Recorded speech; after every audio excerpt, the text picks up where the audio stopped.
লাখো কোটি দরুদ সালাম তার চেয়ে অধিক জানার বিনা দরখাস্তে মহান রব আমাদেরকে তার শ্রেষ্ঠ উম্মত হিসেবে দুনিয়ায় প্রেরণ করেছেন। এজন্য আমরা বলি আলহামদুলিল্লাহ।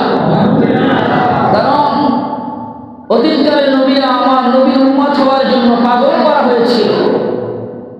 তারা সব সময় মহান রবের কাছে প্রার্থনা করতেন, ইয়া রব, আমাকে যদি তুমি নবী না বানাইয়া শেষ নবীর উম্মত বানাইতা, তাহলে আমার পথটা, আমার জান্নাতে যাওয়ার সঠিক সুযোগটা আরো সুন্দরভাবে হয়ে যেত। বলি সুবহানাল্লাহ।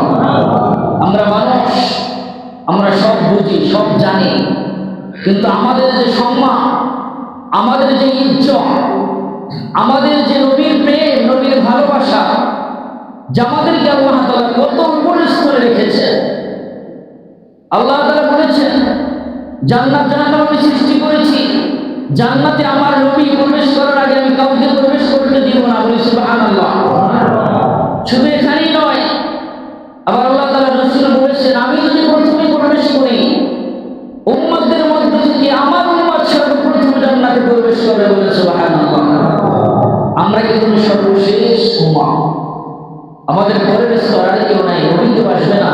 আনা খাতামুন নবিয়্যিন লা নবিয়্যা বাদি।